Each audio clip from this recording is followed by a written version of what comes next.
bem, agora são 6h01, 6h01. Bom dia a você que habitualmente aos sábados está sintonizado para curtir a Hora do Agro. Hoje, na ausência de dois ocupantes da mesa, estou aqui ao lado do Dr. Leonardo Rezende para tocar o programa e colocar em pauta de discussão alguns assuntos importantes. O Robson será papai logo mais, graças a Deus, e o Gino Rondon tá naquela sua batalha de cuidar da própria saúde, né? Dr. Leonardo Rezende está aqui do nosso lado, vai liderar hoje os temas de debate. Bom dia, seja bem-vindo mais uma vez, um feliz sábado e bom final de semana. Bom dia, Newton. Primeiro, muito obrigado por você estar aqui hoje dando esse suporte para nós. Felizmente, a baixa momentânea do Gino e do Robson. Departamento médico tá cheio.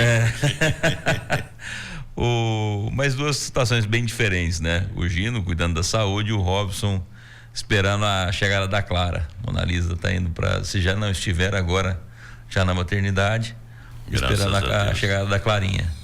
Então, que Deus abençoe. Ele é debutante? Ele é debutante. Olha, tá debutando. Deve haver muita emoção, né? E bom dia para nossa audiência. Hoje vocês vão ficar só comigo e com o Newton aqui. O Silas na técnica aqui já tá filmando. Quem quiser acompanhar, vai lá no Instagram. Nós já estamos ao vivo, né, Silas? No Instagram. E eu quero contar também com a participação da nossa audiência hoje. Já que um programa atípico, nós não trouxemos nenhum convidado esse final de semana. E com a baixa dos dois que dividem a mesa comigo, nós podemos receber as mensagens pelo WhatsApp. Quem quiser fazer perguntas, quem quiser opinar sobre o programa, no 99622-1057. 99622-1057. E também pelo Instagram. Quem quiser mandar lá, vai lá no programa Hora do Agro, lá no Instagram. A gente está ao vivo e vai repassar as perguntas de vocês. Vamos lá. Programa voltado, doutor Leonardo, o próprio nome diz, ao agro, que é um dos motores da economia do Brasil. Hoje a gente não tem um convidado específico e, como você disse, nós vamos falar sobre alguns assuntos. Queria que você colocasse o primeiro assunto para falar das próprias dores do passeio de mula em Minas Gerais. Rapaz, tem que ter coragem. Aquilo leva 15 dias para sarar a musculatura depois. Vamos lá, vamos deixar o pessoal entender o que é isso. Eu participei há 2 semanas atrás, eu fui convidado por um primo. Eu acho que a maioria do pessoal sabe, eu sou mineiro de nascimento. Vim em Mato Grosso aos 6 anos de idade para 7.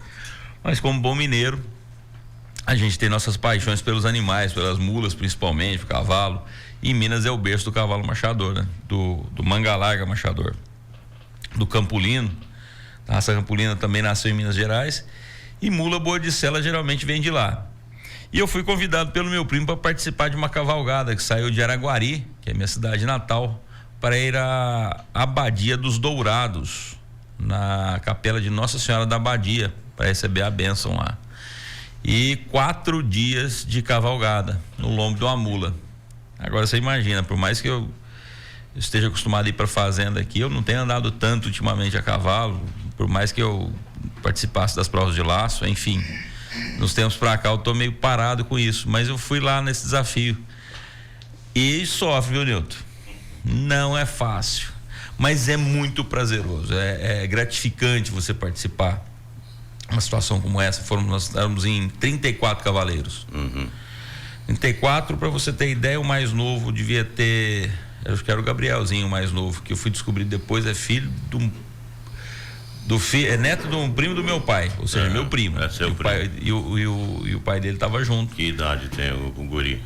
12 anos, se eu não me engano, o Gabrielzinho tem 12 anos. E o mais velho, 78, seu Oswaldo. Para o ouvinte entender, esse tipo de evento mistura a tradição do trabalho com as mulas, mas também tem a espiritualidade. Você falou que terminou numa capela, né? Tem. São as duas coisas, tanto o trabalho, você vai montado nas mulas, geralmente. É a tradição, né? Lá são, o grupo chama Muladeiros de Araguari. Quem organiza, meu xará, o Leonardo, que organiza.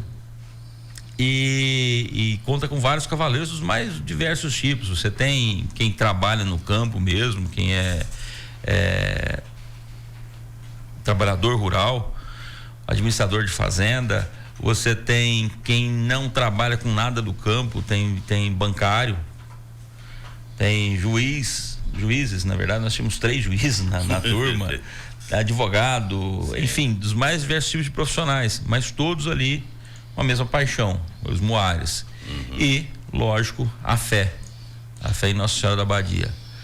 E o propósito era sair, e nós vamos parando nesse caminho. Tem as fazendas, o pessoal que vai nos recebendo, alguns para servir almoço, e os pontos também em fazendas para a gente dormir, com exceção do 3º dia, que nós dormimos na cidade de Douradoquara. Douradoquara. Em quanto tempo esse percurso, doutor Leonardo? Foram 4 dias, geralmente marchas de 25, 30 km, sendo que no 2º dia foi uma puxada maior, foi quase 50 km, né, que foi o que judiou mais da gente, pelo menos de mim, né? Eu sofri bastante com isso. Mas sempre parando, é bem divertido. Eu vou falar, mistura tudo isso, essa paixão, tudo, mas também tem um pouco de diversão. Eu, do grupo todo, eu só conhecia o meu primo e o filho dele. Sim. E o sobrinho dele. Fiz muitas amizades, pessoal sensacional. Enfim, para quem gosta, para quem é apaixonado, até quero conhecer, quero saber. Eu acredito que aqui em Rondonópolis, na nossa região, tem um grupo assim. De repente alguém está ouvindo. Já ouvi falar que tem, não sei quem é. Até se alguém estiver ouvindo, por favor, quiser me mandar pode mandar o WhatsApp por aqui, se quiser me mandar no meu particular, que é 99842271. Eu quero saber quem organiza isso aqui na nossa região.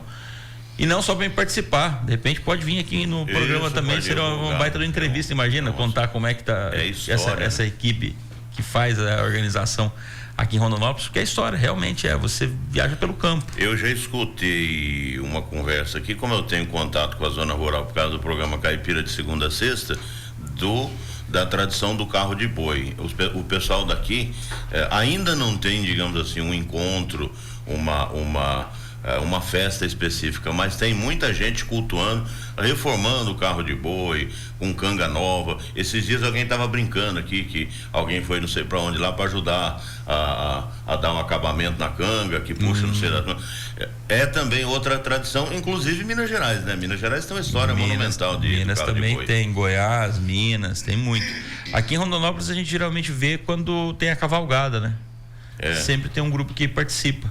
Carro de boi. Sim. É tradição. O berrante também, aqui tem bastante. Rondonópolis berrante tem um campeão de berrante, que é o Mini Saia.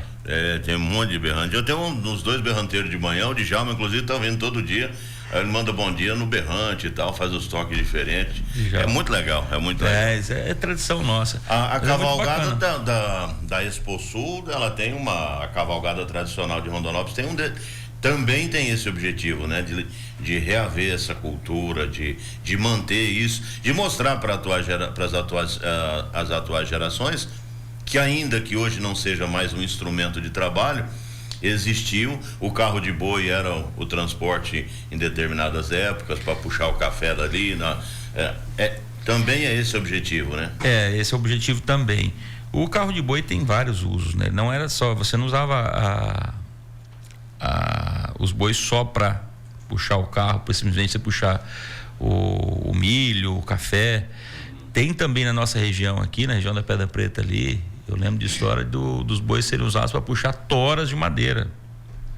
Então, muito acidentado na época, você não tinha essa facilidade, que também não é tão fácil hoje em dia, mas os tratores, mas os bois eram utilizados para puxar toras de madeira para madeireira. Você tá fazenda aqui, eu tô arrepiado. Você sabe com o que eu trabalhei no carro de boi e me veio agora com uma vontade muito grande de chorar a imagem do meu pai, a olaria. Eram 6 carros de boi puxando argila para a olaria, com 2 duplas de boi em cada carro. Também, especificamente lá. E eu tinha o quê? 7, 8, 9 anos. E ficava na escola torcendo para acabar logo a aula, para voltar e socar o pé dentro do Meu pai conta boas histórias dessas de carro de boi. E antigamente ele falava que tinha gente que você fazia as pareias de bois, e geralmente combinando. Você pegava um boi vermelho com outro boi vermelho, você pegava um boi branco. Isso. E aí ele conta que tem acho que era um tio dele, assim, que o pessoal gostava de amansar boi bravo. Pegar o Nelore que era bravo para amansar, para mostrar que. Para colocar na cama. Para colocar na cama, mostrar que ele que mandava, que tinha o dom para domar o animal. Mas é tradição, é a nossa tradição. E isso precisa ser valorizado, porque se nós temos o que nós temos hoje, de mordomia, de tranquilidade, ar-condicionado, teve alguém que trabalhou muito para isso. Teve alguém que precisou se sacrificar e ainda se sacrifica muito para isso. Tem muita gente. Hoje tem muita tecnologia, mas não dá para esquecer de onde a gente saiu. O que gerou essa tranquilidade hoje. Eu me recordo agora, o dia que alguém estiver visitando ali o interior de São Paulo, a região de Campinas, indo no sentido da região de Campinas, tem uma cidadezinha chamada Itirapina. A Itirapina tem um balneário, é municipal, mas já foi comercializado e tal.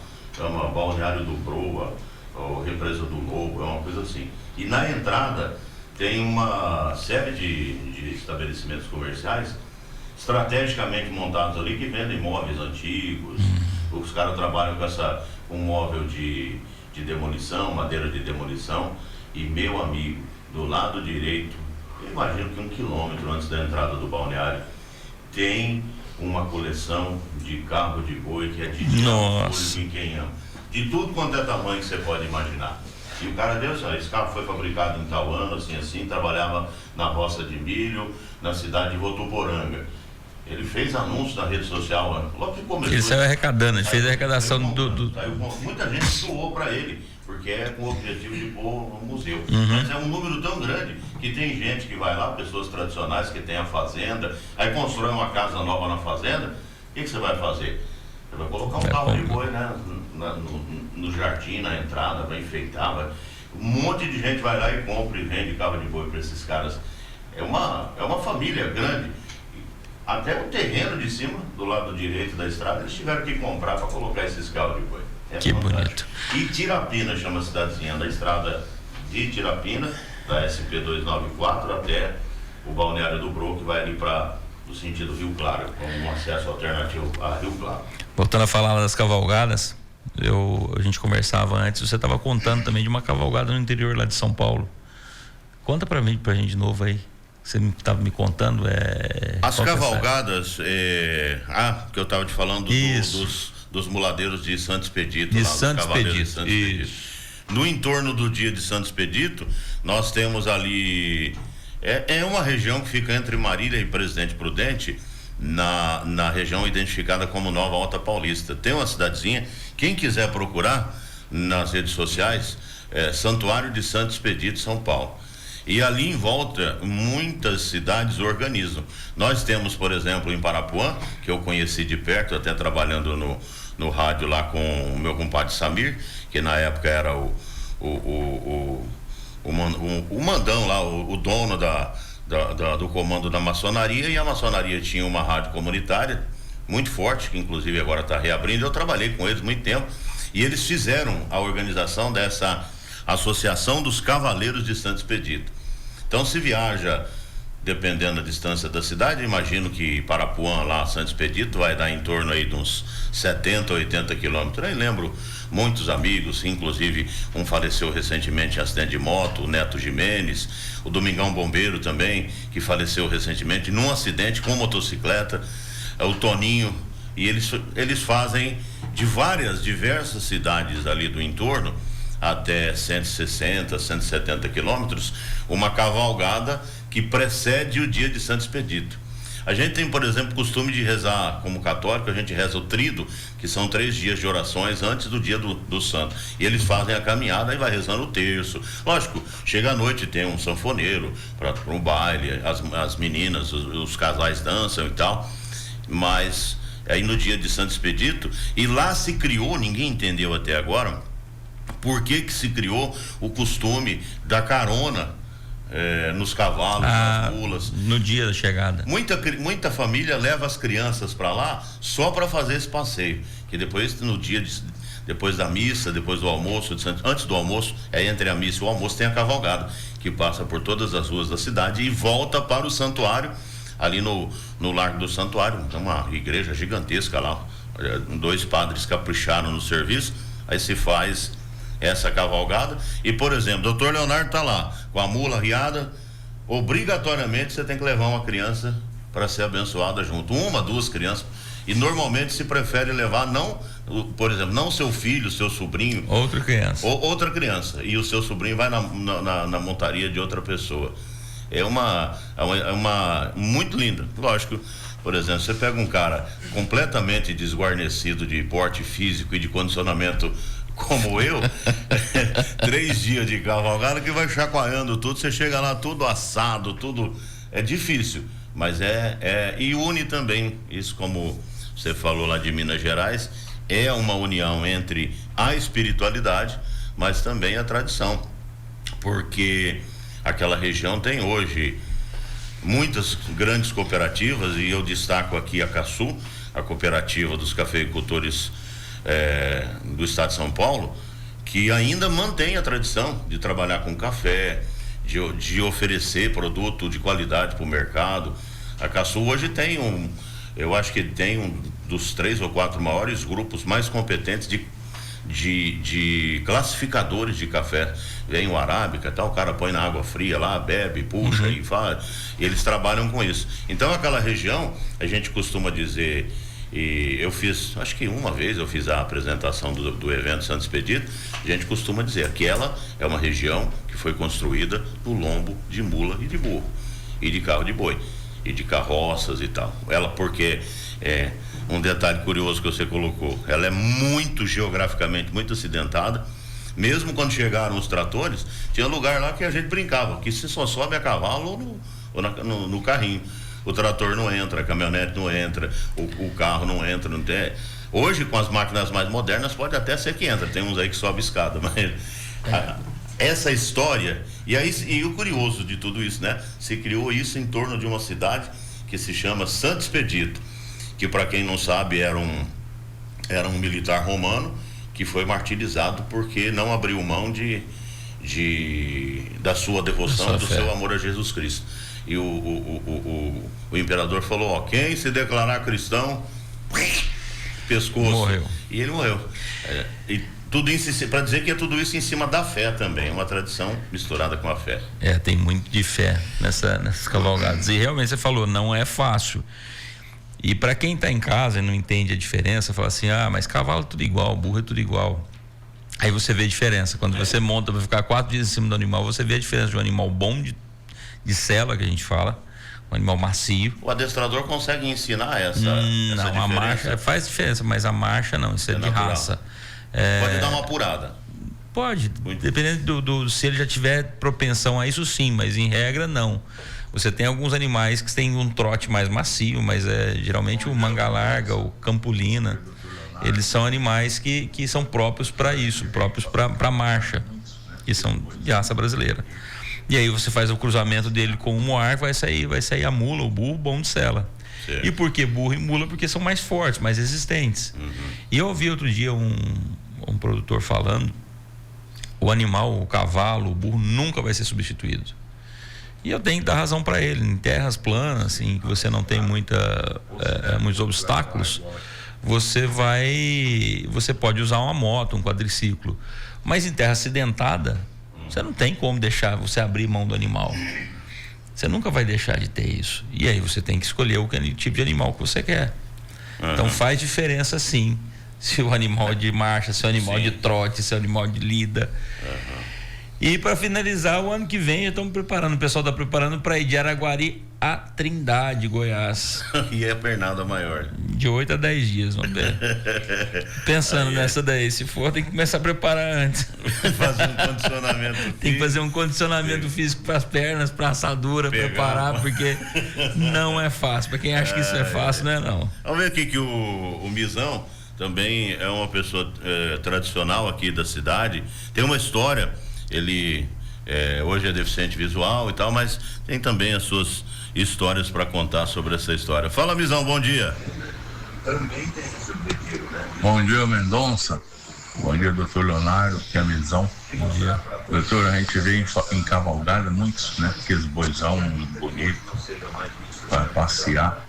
Aí eu queria perguntar para o senhor, é possível mesmo aqueles bichão todos ser amestrados? Ou se deve muito por aquela argola que vai na venta ali, que faz aquele processo todo para poder controlar aquele boizão, aquele gigantesco. Bom dia. Então, foi cá, fica com Deus. Aê, Visão, bom dia. Visão, aquilo lá que você fala, aquela argola, a gente chama de formiga. Ela, na verdade, ela ajuda um pouco, mas o preciso é domesticar o animal mesmo, amansar. Então aí vai todo um trabalho, tem gente que gosta de fazer isso, que faz isso, que é amansar. A argola só ajuda um pouco para você tirar um pouquinho usar um pouquinho, tentar equilibrar um pouco, e é impossível, a força com o boi. Mas o que acontece? Você começa a fazer isso quando ele é novo, quando ele não tem tanta força, porque quando ele cresce, não vai mais, não tem como. Se ele quiser puxar você, nem com aquilo ali. Nem a formiga vai segurar. Nem a formiga vai. Você usa. Para quem conhece um pouquinho de trabalho no campo, você, quando tem algum animal que tá difícil tá bravio, que você não consegue levar pro curral, a gente usa o que a gente chama de sinuelo, que é um outro boi que você amansa e você coloca uma corda no pescoço dele. Ele tem o que a gente chama, uma corrente com um girador, que a gente chama de trela. Então você pega o boi que não está querendo ir, você coloca um cabresto nele ou coloca uma formiga nele, uma corda, e amarra na trela do boi que é manso, do sinuelo, e solta. O sinuelo é tão preparado para isso que ele começa a andar, ele vai em direção à casa, à sede, onde ele é acostumado, e vai arrastando o outro boi. Olha que legal. Então a formiga é usada para isso, é para tentar tirar um pouquinho da força do boi, Mizão, mas o boi tem que ser domesticado para isso, tem que ser amansado. De certa forma, eu acho que de certa forma, pela dor, aquela formiga ela acaba segurando um pouco. Força, né? Ajuda um pouco, mas embora ele não tenha esse discernimento para falar assim, se eu parar, vai parar de doer, acaba.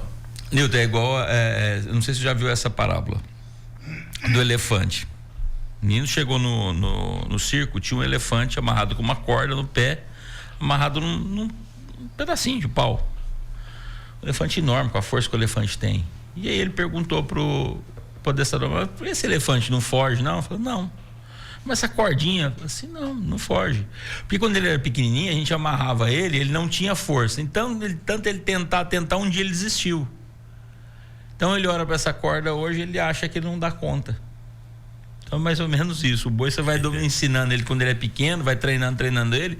Se ele tivesse a noção da força que ele tem quando ele fica grande, não tem nada que segura. Mas como ele foi treinado para aquilo, para aceitar ou ser subjugado pelo ser humano, aí você consegue controlar um pouco mais o animal. A montaria em boi hoje, inclusive, é muito presente, né? Nessas cavalgadas. Porque o pessoal domestica o boi, doma, né? Doma esse boi não só para trabalhar como sinuelo, mas também para andar montado. Como montaria. Montaria. A montaria no boi, ela é apelo, né? Não tem sela. Tem sela. Hoje tem sela própria para usar no boi. Tem umas picanhonas lá em cima que às vezes a sela não vai alcançar. Não, mas tem sela própria para andar no boi também. Aqui tem mais gente com experiência do carro de boi, o Valderson lá do Pedra Nova. Bom dia, meus amigos do agronegócio aí. Aqui é o Valderson do Pedra 90. Tô ouvindo vocês falar sobre os carros de boi aí. Eu tenho 55 anos, lembro muito bem, morava em Pochorel, numa fazenda chamada Corgão. Tinha um fazendeiro lá que tinha um carro de boi. A coisa melhor de você ouvir é a zoada do cocão do carro de boi, quando está carregado, ou que seja aquela zoada linda. Parabéns por você estar relembrando esses velhos passados da gente aí, viu? Adoro fazenda, adoro carro de boi. Maravilha, Valderson. Tá comentando do ruído do cocão. Cantar do carro de boi. Encantar. Quanto mais pesado, mais canta bonito. Valderson, obrigado pela audiência, obrigado pela sua participação, cara. É isso mesmo, é bonito de você ver trabalhando. Para quem gosta, para quem foi criado, quem viu isso, é muito bonito realmente ver trabalhando. Interessante você ver quem entende do carro de boi, tocando os bois, sabendo como é que você toca, qual boi que tem que puxar primeiro, qual que não puxa, e tem toda uma ciência para isso.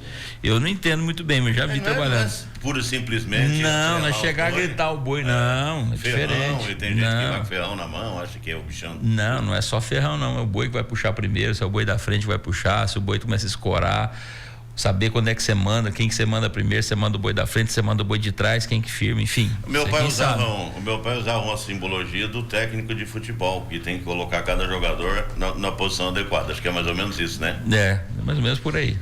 Bom, então, e no ano que vem, lá em Minas Gerais, o doutor Leonardo já está ansioso, firme e forte. Ou vai recuperar as dores? Não, eu já recuperei das dores, mas eu estou preparado, vou me preparar mais ainda, tem que ir mais preparado para isso, porque 8 dias, 10 dias não é igual 4 dias, não. 4 dias você vai indo, vai empurrando daqui, você vai ajeitando ali a dor, eu posso falar que eu não senti dor fora a assadura, que não tem jeito. Foi uma dorzinha nas costas no último dia. Eu falei, mas se fosse 8, já não era o último dia, não era o 4º dia. Tinha mais 4 para frente, só. Então tem que ir preparado. Mas vamos lá, isso é bacana. Eu quero saber quem é que faz isso aqui para eu começar a treinar por aqui. No caso, o doutor Leonardo falou, por exemplo, da dificuldade de você resistir à sela, a marcha do animal e tal. Se você estiver habituado, por exemplo, com um animal específico seu e uma sela, será que ajuda? Não, a sua cela e o seu animal? Faz. O jeito de andar. Você chega lá, pega um animal, é igual você põe um rodeio. Então, sorteio, você não sabe que bicho você vai pegar. Não, faz diferença. Você tá acostumado com sua cela, com sua traia, com seu arreio, já tá. Até o passo do animal vai te dar menos desgaste. Também, até o animal. E aí, você tem que ver o animal que você vai, se é bom de sela, se não é bom de sela, se é manso, enfim. Tem uma série de coisas. Ver se o animal vai aguentar, porque você tem que cuidar do animal. Tem que ferrar, pôr ferradura para poder preservar o casco, enfim, são vários detalhes. E aí é muita gente participando. Por exemplo, nessa cavalgada nossa, só de 4 dias, além de nós cavaleiros, tinha mais ou menos, nós estávamos em 34, tinha mais umas 10 a 15 mulas reserva. Porque se acontece alguma coisa, você cansa, você troca.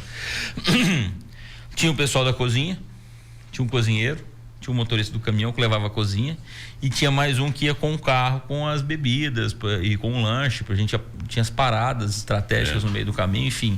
Não é simplesmente sair e falar, não, vou sair para andar. Não é tão simples assim, não. A cavalgada nossa lá de Parapuã, falo nossa porque, embora eu não tenha participação na associação, mas tem sempre, todo ano, inclusive, um caminhão que leva animal de reserva. Tem. E você troca, não é se o animal aguentar, não.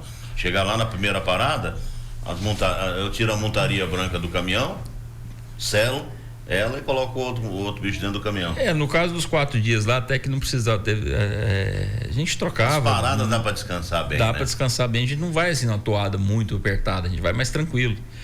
Mas enfim, e nós não levávamos no caminhão não, ia puxado, ia acompanhando.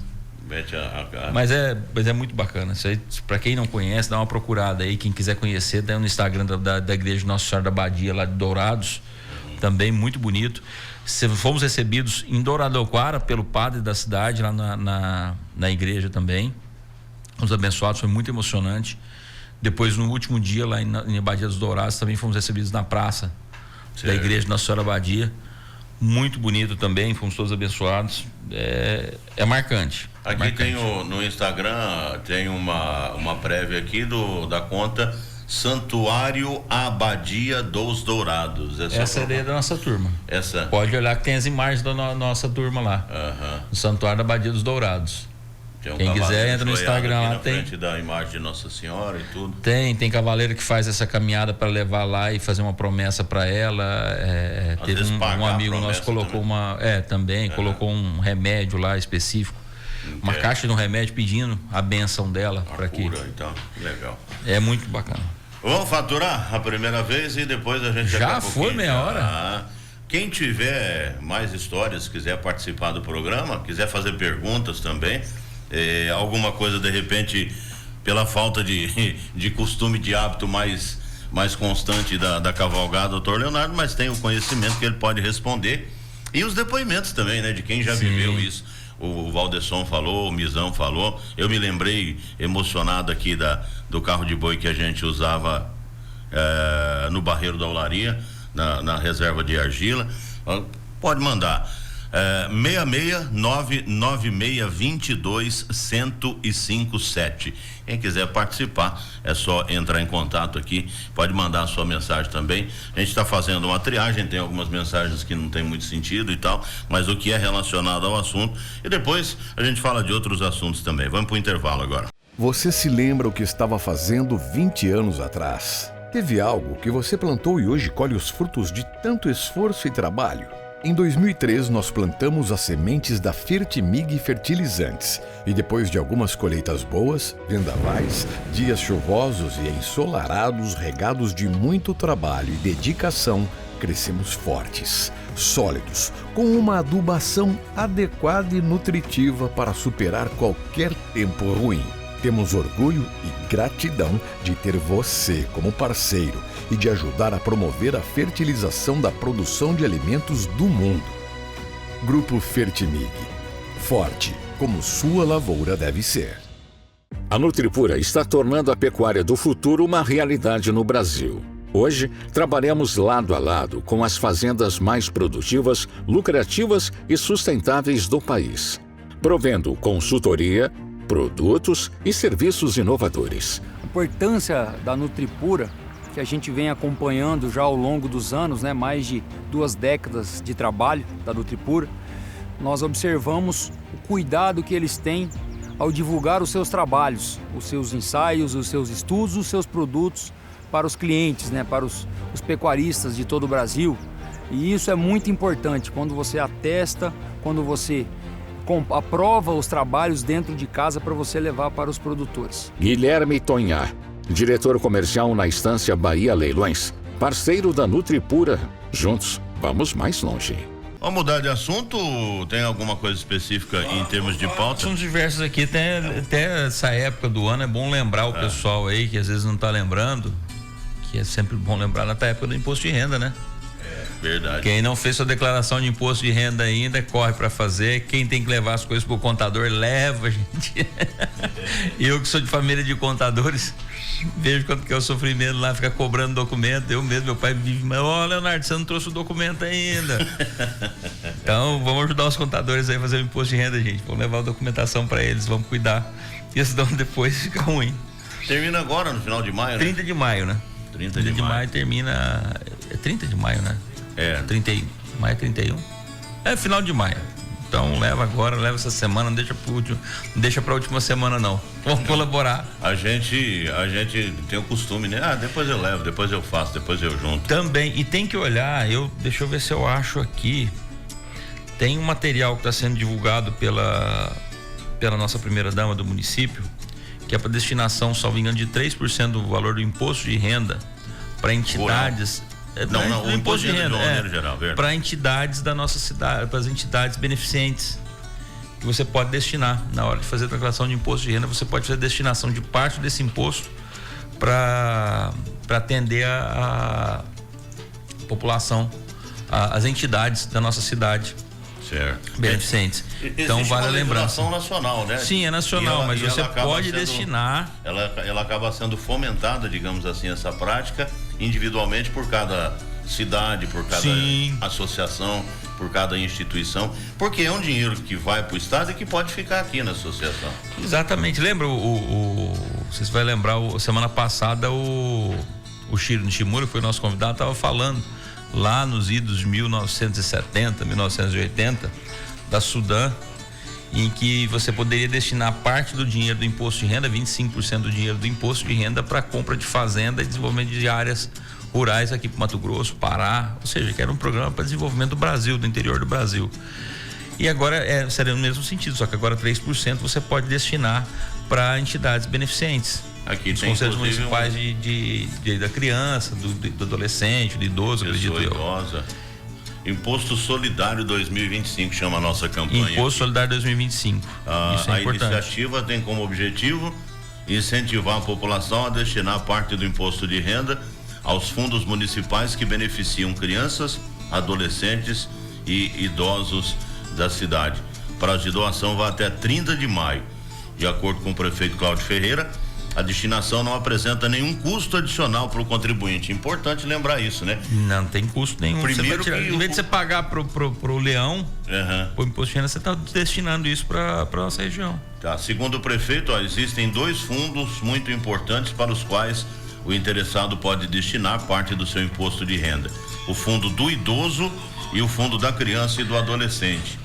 Não se preocupe, você não paga nada mais por isso. O que acontece é que, ao invés, como o doutor Leonardo acabou de dizer, do imposto ir para o governo federal, que pode cair num ralo e a gente nunca sabe para onde vai, ele vai para os fundos que executam ações diretamente aqui em Rondonópolis. E aqui dá para nós fiscalizar com mais facilidade, né? Com certeza. Dá pra gente fiscalizar. Então, até dia 30 de maio, e pergunte pro seu contador como é que faz, qual que é o mecanismo. Se alguém tiver alguma dúvida, entre em contato com a Secretaria de Promoção e Assistência Social do município. Exatamente. Aproveitar, Nilton, mandar um abraço aqui, o Matione mandou aqui um zap, falando que gosta muito do nosso programa, e já mandou a foto, o vídeo dele lá na beira do fogão de lenha, já botando, tacando. Aí vai pro Instagram, já vai pra rede social. Fogão de lenha é outra história que faz Tem parte. história fogão de lenha? Faz parte tem história de acidente, tem história da traquinagem. Um mês sem sair de casa, joguei uma bombinha dentro do fogão de lenha, 5h30 da manhã. O velho catou uma chibata de couro que tinha lá, deu 2 nas costas, falou: você não vai pra escola, não vai trabalhar e vai comer uma vez só por dia, 30 dias. Bom, também, aprendeu, né? Não joga mais bombinha no fogão a lenha. Mas esse negócio de fogão. A bombinha não tinha estourado, eu acendi, ela não estourou. Vou fazer uma menção aqui. Um tio de uma colega nossa lá do escritório que faleceu essa semana em decorrência de um acidente. Ela me contou muito rapidamente, mas era o seguinte: ele fazia o berrante. Djalma mandou? Solta aí o berrante do Djalma, vamos contar a história aqui.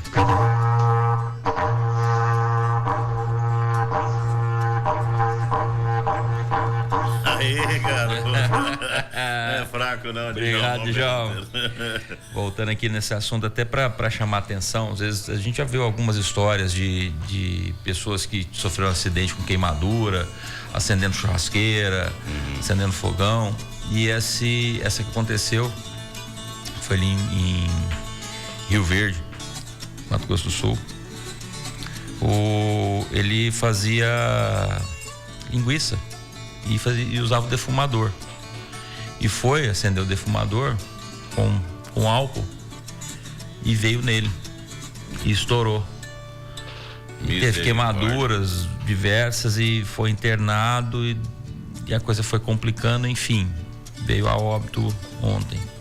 Nossos sentimentos à família, mas fica o alerta para quem tem costume às vezes de acender churrasqueira usando álcool. Cuidado, gente, cuidado com isso. Isso é perigoso. A gente acusa, eu sempre fiz, nunca deu nada. Não. Pois é, mas um dia pode dar e as consequências são terríveis, tá? Cuidado, vamos tomar cuidado com isso. É uma coisa brutal.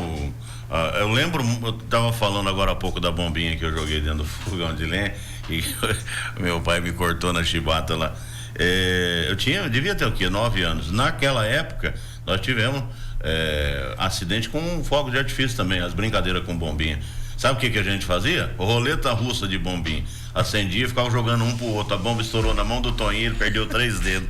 Deu juízo, não? Vocês não estão assistindo, vocês precisam ver a cara do Silas aqui, escutando a história do Nilton. Anjinho, Nilton. Né? A minha esposa, a Marlene, fala isso pra mim. Depois você quer cobrar alguma coisa dos seus netos? Olha, a gente fazia, Silas, roleta russa com a bomba acesa. Acendia a bomba, jogava pro Silas, o Silas pro doutor Leonardo, ele pra mim, eu pro Silas. A gente fica. E aí, quem tava com a bomba tinha que ter a perspicácia de saber que ela ia explodir e deixar ela cair no chão. O Toninho catou e segurou. Pau! Nossa. Uma bomba, nós chamava de bomba de 40, os 3 dedos menores dele, o mindinho, o vizinho aqui, e o dedo de mostrar o sinal feio foi embora. Perdeu o dedo. Até agonia. Você tá falando de acidente com álcool, eu lembrei dessa tragédia. O Matione mandou outra mensagem. Tem menção ao Matione aqui, ele já falou assim: estamos aqui logo cedo matando porco. Meu O que é que o porco tem com isso, Matione? Que coitado do porco. Aqui no Triângulo das Bermudas. Você é meu convidado para comer um sarapatel aqui. Recebi um convite para um sarapatel. Aí valeu a pena, hein, Matione? Ficou bom, né? Aí gostei da ideia. Manda a localização, Matione. Se tiver uma cachaçinha, aí melhor ainda. Manda a localização. Depois dessa... É, só 2 lugares. O Silas não gosta, né? Será? Sarapatel, Silas. Eu comi o... Nem sabe nem o que é. Nem sabe o que é isso. Sarapatel, ele nem sabe o que é isso. Valendo as lembranças, a gente falou de acidente, falou de fogo. Eu lembrei aqui da visita que nós tivemos do comandante Balk, da Brigada Pedra Florestal. Sim. Gente, tá acabando, tá vindo aí o período da seca. Tá vendo o período da seca, a gente corre os riscos de incêndio acidental, incêndios até criminosos e que podem eventualmente chegar à sua propriedade rural. Lembra? A Brigada Florestal, a Pedra Florestal pode ajudar. Se você estiver num raio aqui de 100 quilômetros de Pedra Preta, você pode participar da brigada, faz a contribuição, entre em contato, entra lá no Instagram do Brigada Pedra Florestal, vale a pena cuidar disso, porque depois que pega fogo na sua fazenda, são 2 problemas. O primeiro problema é que você vai ter a perda do seu pasto, seus animais podem ficar sem alimentação, você vai ter que correr atrás, comprar ração, enfim, comprar volumoso, você vai perder cerca, é todo um prejuízo. Mas não só isso, também, né? Mas não só isso, você tem a seguinte também, aí você tem que provar que esse fogo não começou na sua fazenda. E você começa a ter dor de cabeça com isso. Da sua responsabilidade. Sim. Então, gente, vale a pena procurar, vale a pena cuidar, tá? Fica a dica para vocês aí. Aquele programa da Brigada foi muito esclarecedor. Eles oferecem aos participantes as noções de preventivas, principalmente. Tem treinamento. Né? Tem treinamento preventiva e de combate. E de combate. Realmente. É importante, você precisa hoje em dia, se você fala em responsabilidade ambiental, não é só, você tem que cuidar da sua fazenda, é óbvio, mas você também tem que prevenir em algumas situações, como por exemplo do fogo. E aí entra situações que você pensa que são inocentes. Por exemplo, o costume lá do funcionário de juntar as folhas da mangueira e pôr fogo. Também isso existe, essa cultura existe também na cidade. Existe na cidade também, mas isso aí é um perigo. Na cidade, para piorar, você tem os terrenos baldios, que se as pessoas não estão cuidando, tem gente que põe fogo. Eu vou colocar fogo que é para limpar, mas gente, fogo. E aí a terceira idade, eu que o diga, meu caro, com a fumaça, a vizinhança mete um fogo lá. Às vezes o cara queima 1/3 de folha seca e 2/3 de folha verde, aí que a fumaça arregaça mesmo. Enfim. Estamos chegando nessa época, vamos cuidar. Então, vale as dicas aí. Maravilha. Tem mais um patrocinador agora e já a gente volta aí para os últimos 15 minutos, o último bloco da Hora do Agro. Daqui a pouco voltamos agora, 6h45. Você se lembra o que estava fazendo 20 anos atrás? Teve algo que você plantou e hoje colhe os frutos de tanto esforço e trabalho? Em 2003, nós plantamos as sementes da Fertimig Fertilizantes e depois de algumas colheitas boas, vendavais, dias chuvosos e ensolarados regados de muito trabalho e dedicação, crescemos fortes, sólidos, com uma adubação adequada e nutritiva para superar qualquer tempo ruim. Temos orgulho e gratidão de ter você como parceiro e de ajudar a promover a fertilização da produção de alimentos do mundo. Grupo Fertimig. Forte, como sua lavoura deve ser. A Nutripura está tornando a pecuária do futuro uma realidade no Brasil. Hoje, trabalhamos lado a lado com as fazendas mais produtivas, lucrativas e sustentáveis do país, provendo consultoria, produtos e serviços inovadores. A importância da Nutripura, que a gente vem acompanhando já ao longo dos anos, mais de 2 décadas de trabalho da Nutripura, nós observamos o cuidado que eles têm ao divulgar os seus trabalhos, os seus ensaios, os seus estudos, os seus produtos para os clientes, para os pecuaristas de todo o Brasil.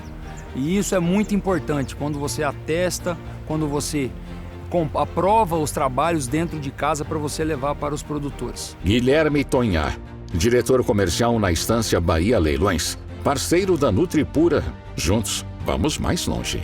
Agora são 6h47. Tá aqui nem no intervalo a gente não para de falar, né? O doutor Leonardo tá esclarecendo aqui pro nosso glorioso Silas sobre o sarapatel, e eu já puxei a história do chouriço de sangue também. Eu vou te contar, velho. Você quer falar de coisa de comida, é complicado. Aí, essa semana alguém trouxe no programa o assunto da cambuquira. E muito se fala, cambuquira é a flor, a ponteira da abóbora que você faz a poda. Você vai eliminando, você vai capando a plantação de abóbora, vai saindo. Você pode misturar a flor amarela e aqueles ponteiros também. Aí se fazia um frito com ovo batido ou ela refogada. São tradições, são histórias maravilhosas. Próximo assunto aí, doutor Leonardo Rezende. Vamos parar de falar de comida que... Não vamos falar de comida mais não? Não. Porque a hora que o Martione falou que tava matando um porco, você começa a pensar em tudo que você pode fazer. Rapaz, pele, a hora que você pega, você vai tirando na pele. O torresmo limão espremido, inclusive, aí você lembra da pele, você joga ela no óleo quente, assim. Não, mas sem... Você pela o porco ali, você tira o pedaço da pele. Já joga no limão direto. Vai, que beleza. Bom, enfim, vamos lá. Não é um programa de culinária. Não, mas pode ser. Se alguém quiser vir falar de culinária aqui. A gastronomia da gastronomia do campo é uma das forças. Não tem como você falar que não é. Não tem como falar de caipira sem falar de Inclusive, imagina que tem começado a desenvolver mais. Ali não tá falando do quebra-torto do Djalma? O Djalma mandou logo cedo. Arroz com quiabo e com carne de porco logo. Pra quem não sabe, o quebra-torto é a primeira refeição do dia do peão, né? É o que a gente chama de jejum. De jejum, café da manhã, mas lá na roça é o que é a sobra da janta. É a sobra da janta. Geralmente a janta é requentada. E fica bom, hein? Aí você pega o arroz, já põe um ovo dentro, já mistura uma carne, vai fazendo aquele mexidão. E realmente, o Djalma até mandou pra você aí, comentando, falando que não sabe quando você tá trabalhando no campo, você sai principalmente mexer com gado, você não tem, de repente eu saí cedo, vou voltar pro almoço, tá tudo bem, mas de repente você sai pro campo e acontece alguma coisa, tem algum problema, você tem um boi que saiu de arribada, que sumiu, né? Uma vaca entrou em trabalho de parto, você tem que dar suporte, enfim, você vai voltar para casa 3 horas da tarde, 4 horas da tarde, só com o café da manhã. Então se esse café da manhã, se esse jejum não for um quebra-torto firme, o cara não aguenta, não aguenta, cara, não aguenta. O serviço do campo é diferente. Aí mijar na arvinha. Por exemplo, vamos lá, isso eu ouvi de um cara do Pantanal ali. E eu achei curioso, eu não sei se é verdade, até se alguém souber, para confirmar, por que o pessoal, o pantaneiro, usa muito o tereré? Do Pantanal baixo lá, alagado. O mate gelado, o mate frio? Por quê? Segundo me falaram, uma das funções do tereré era ser um filtro, porque você andava o dia todo dentro d'água, a água você carregava o dia todo não dá, então você descia a cuia, a coisa a cuia não, o guampo, com o mate na água, uma cordinha que você não descia do cavalo, e bebia aquela água ali mesmo, e o mate servia como um filtro. Se é verdade ou não sei, mas que tem lógica, isso tem. Então são detalhes, às vezes, do que tem na cidade, não tem ideia do que é. É muito romantizada a vida no campo. Vida no campo, para quem gosta, é boa, mas também tem muito sofrimento. A gente fala sofrimento, não é sofrimento. É sofrimento para quem está no carpete, no ar-condicionado, a gente vai falar que é sofrimento, mas é a vida. É uma vida mais dura, menos regalada, menos protegida. Lá é o nu e cru, não adianta. Se você tiver que segurar e laçar o boi, você tem que jogar o laço. Não tem um robô que vai fazer isso. Ainda não. Exatamente. Mas esse aí não vai ter também. Você vai vacinar. Você vai vacinar um gado, capar um gado, por exemplo, um aboiado. Tem que ser na mão, filho. É o cara cortando com o canivetinho, fazendo o tratamento. Aí. Você tá doido, você imagina, né? Você vai falar de castração de gado aqui, daqui a pouco vai entrar gente aí reclamando. Mas, gente, que absurdo é esse? Passar o canivete. Tem outros métodos também. Tem você novo, você põe borrachinha, você tem. Antigamente tinha um castrador que era um alicate. Você não cortava. Você só quebrava Ele cortava me parece que ele cortava o ligamento só. É como a cirurgia. Era uma castração. como a cirurgia de trompa. Sem corte. Lógico, resguardadas as qualificações. Proporções. É o que se faz com o desligamento da trompa de falópio, para evitar que haja o processo da mulher engravidar. O detalhe é que no boi, quando você faz isso com essa máquina de castração, ela não corta. Ela só aperta. Como é que chama a cirurgia? Vasectomia. Mas ali tem corte. Ali tem corte. Nessa do boi não tem corte. Amarra? Não, a máquina vem, corta, ela corta por dentro sem cortar o couro. Entendi. Maldade. Você tá doido? Eu fiquei pensando em ressentir a dor já. Vou aproveitar, até a gente tava falando disso aqui, a gente falando lá de campo, e eu falei agora há pouco do imposto de renda também. Me perguntaram esses dias sobre holding. O que é a holding? É uma empresa que você forma para você administrar seu patrimônio. Você coloca ao invés de você colocar seu patrimônio e deixar no seu CPF, você cria um CNPJ para administrar isso. E aí me perguntaram, mas é holding? Vivem perguntando. Para quem tem fazenda, funciona? Funciona. Para todo mundo? Depende. Depende do que você quer. Então, se você, Nilton, por exemplo, tem lá terreno, casa, você quer preparar como é que você vai deixar isso para seus filhos. Você pode fazer uma doação, você pode fazer um testamento, você tem várias formas de planejar a sucessão, de como você vai deixar isso. Uma das formas que você pode fazer isso é criar uma empresa. Um CNPJ. Que é o cara da fazenda também pode fazer. Você cria um CNPJ, que é a holding, que todo mundo chama de holding. E é essa empresa que vai preparar para transferir. O que você vai fazer? Você vai passar para os herdeiros? Você não passa a fazenda, você não passa o terreno, você não passa a casa. Você passa cotas da empresa. E você pode fazer isso em vida e ficar como administrador dessa empresa. Certo. E recebendo. Mas aí você tem que ver questão de imposto de renda. Se o imposto de renda é melhor para você como pessoa física, você como pessoa jurídica, aí você precisa fazer um planejamento. Como é que isso vai funcionar, como é que não vai. E não é muito novo essa questão da holding, de ter um CNPJ para gerenciar. Não sei se no agro mas em termos da indústria, dos grandes prestadores de serviço. Na verdade, isso ficou muito na moda nos tempos para cá, quando se começou a falar em tributação, aumentar a tributação de sobre heranças, né? Então você vai aumentar a tributação sobre herança, que está todo mundo pensando, eu não vou deixar herança, eu vou transferir antes. Eu crio a holding e repasso Ou eu crio holding, ou eu faço doação com reserva de domínio, doação e fico com administração, que nem sempre é. O tal do usufruto lá que você. Do usufruto, aí depende. Sempre que fala, quando me perguntam, e aí é bom falar para todo mundo, é o seguinte: tudo depende. Como você quer, como é o seu patrimônio, como você administra, como você não administra, quais são as consequências disso, custo. Tem tudo. Então, para todo mundo que fala aqui, geralmente você fala hoje, tá na moto, todo mundo fala assim, não, hold é a melhor coisa do mundo. Depende. É igual a história do médico. Nossa, o doutor fulano de tal é maravilhoso. Aí o cara fala assim, comigo ele não acertou. Mas pode ser. Nós somos personalizados. A reação do meu organismo em relação ao entendimento e ao remédio que aquele médico receitou, a holding também, dependendo inclusive do que o Dr. Leonardo falou. Depende. O que você quer? O que você quer? Você quer só manter? Você quer expandir? Você quer fazer fortuna? Depende.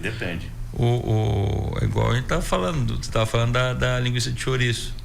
Linguiça de sangue. Linguiça de sangue é o chouriço. É o chouriço. Tem gente que gosta mais, tem gente que gosta menos. Tem gente que não gosta, tem gente que não gosta, não pode nem ver.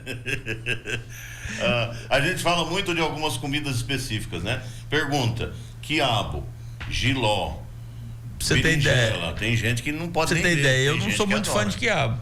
Eu gosto. Mas berinjela eu acho bom. Você faz um quiabinho com alho no arroz, bem temperado no alho, refogadinho, dá aquele susto. Nós tá com conversinha de gordo, nós dois, hein? Não. Conversinha de gordo essa hora da manhã, eu vou te falar, viu? Nossa audiência agora mesmo vai falar assim, mudou o programa. Não é agro mais agora, é gastronomia. Não, e a gente tá batendo firme aqui. Gastronomia é uma das referências da zona rural do agro. Mas você vai, a comida, o alimento para fazer, para preparar, vem da onde? Sai de lá. Sai de onde?